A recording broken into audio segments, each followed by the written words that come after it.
there are gangs of leftists gathering around the country, chanting, "Death to America." Take a listen to Oakland, California.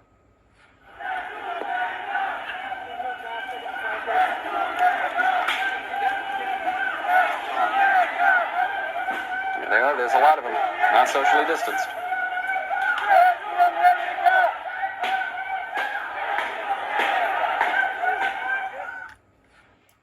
If you weren't going to expect some kind of foreign accent, you could think that that was taken on the streets of Tehran.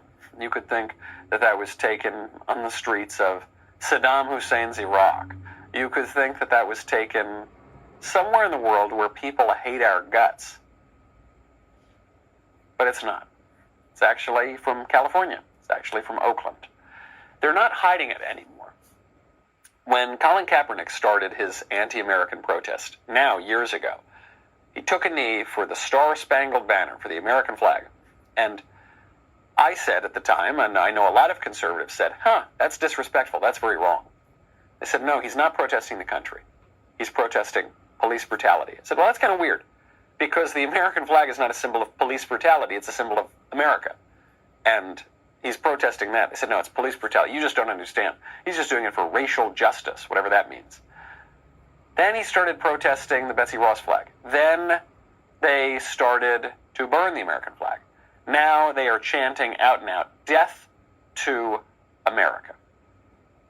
What more do we need to know? You know, there's this thing that we try to do, especially conservatives try to do this, because we try to be really nice people. We say, look, the left, they love their country too. We love our country, and so we hoist the American flag and celebrate America's traditions and recognize the 4th of July and revere our founding fathers. And, you know, so that's how we celebrate America. And the left, the way they express their love for America is by burning down the flag in the entire country. But those are just different ways of celebrating your country. And you can't say that one side doesn't love America. I think if you're chanting "Death to America," I'm going to go out on a limb and say, you don't particularly love your country. Now, where does this come from? Well, a lot of it comes from the racial hatred that has been stoked, that has been intentionally pushed by the left, by elected Democrats, and by the mainstream media, and by the university, and by big tech, and by every other aspect of the liberal establishment.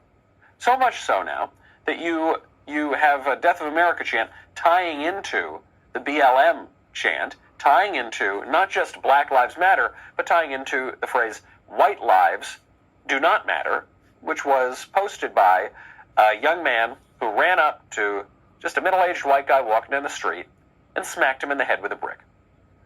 See the guy running up, goes up, clobbers this guy in the head, goes down, and then feral animals filming this across the street laugh and joke and then say, "Oh, ha, ha, ha, how great that was, that this guy got smacked in the head." And what did they post on Instagram when this went up?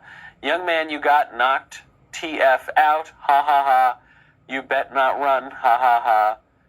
UNK," I don't know what that means, "tried to kill yo.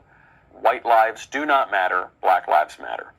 This was another guy who was attacked in another racial crime that you will never see in the mainstream media. Obviously, if the racial roles had been reversed here, the country would shut down. The country already is shut down with race riots, but it would have shut down again. There would be a call for a national conversation about race, about white privilege, about the systemic oppression and the racism and the blah, blah, blah, blah, blah. And instead, what's going to happen? This video is going to be completely buried by the mainstream media. What would possess somebody to go up and do this sort of thing to a guy for what it would appear to be purely racial hatred? What would possess somebody to giggle and laugh while you film this happening like a beast? Well, you would have to be so deep in the well of racial hatred. Where did that come from? Didn't come from nowhere. Didn't just bubble up from the bottom. This was planned and pushed from the top. Another one took place just over the past few days. 51-year-old white male was the victim of an unprovoked stabbing at an AutoZone. This was on August 25th. The victim was in critical condition, but is now expected, hopefully, to recover. Why was he stabbed? Suspect was 19-year-old named Javon Hatchett, a black male who told the police that he targeted this suspect who was an employee at the AutoZone because of his white skin. He actually told him this. So how did this fellow, Javon Hatchett, decide that he was going to go out and stab white people one day?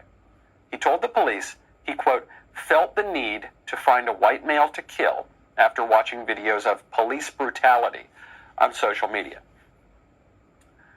Look, this guy might just be a total psychopath who should be thrown in the clink for his entire life, or worse, but let's take him at his word.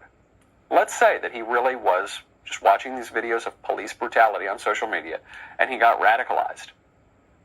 I think that's true of a lot of people in this country. I think a lot of people in this country, even people who aren't going out smacking people with bricks or stabbing people, I think they seriously believe that there is such a thing as white supremacy or white privilege.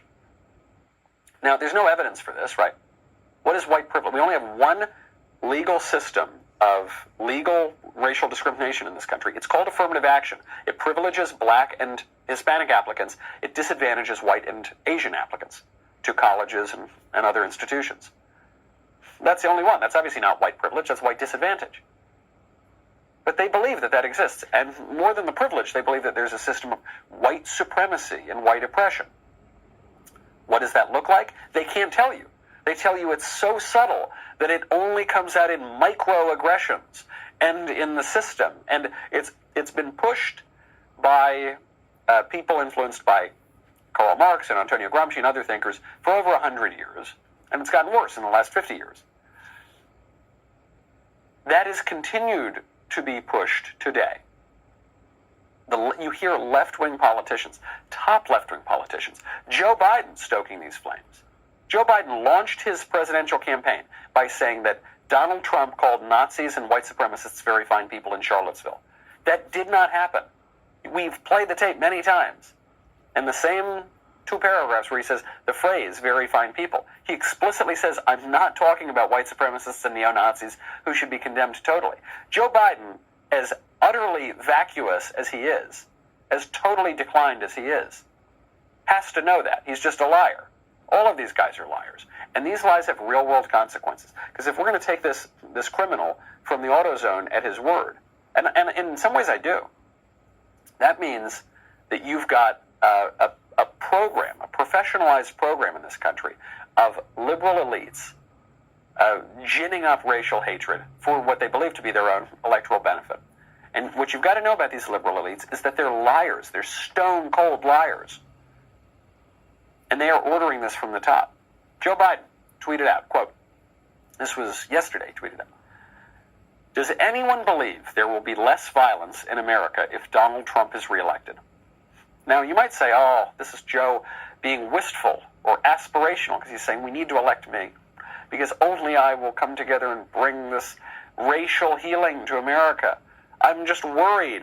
I'm worried about Donald Trump, the same way a mobster walks up and says, gosh, nice restaurant you got here. Sure would be a shame if something happened to it. It's a threat. He's threatening people.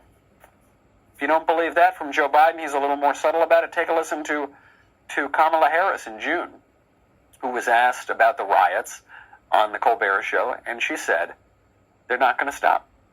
I know that there are protests still happening in major cities across the United States. I'm just not seeing the reporting on it that I had that's right. for the first few weeks. That's right. But they're not going to stop. They're not going to stop. And they're not. This is a movement, I'm telling you. They're not going to stop. And everyone beware, because they're not going to stop. They're not going to stop before Election Day in November, and they're not going to stop after Election Day. And that should be, everyone should take note of that on both levels, that they're not going to let up, and they should not. And we should not. So, first off, she's encouraging the riots, which so many of the Democrats have done. Second, notice how terrible Kamala Harris is on TV, especially on Colbert Show. Do you remember that other clip where he said, hey, remember when you called Joe Biden a vicious racist? She goes, ha, ha, ha, it was a debate. It was a debate. It was a debate. It was a debate. It was a debate. Ha, ha, ha, it was a debate. It was a debate. And that was all. She could only say those three words. Well, same thing here. She goes, it's not going to stop. It's not going to stop. It's not going to stop. It's not going to stop. It's not going to stop. Some creepy sort of mantra that she keeps repeating. But it's a mantra that the whole left has been repeating. It's not going to stop until November 3rd, until you elect us. And maybe it won't stop after November 3rd. Guess it depends how you vote, America. Nice country you got there. Sure would be a shame if something happened to it.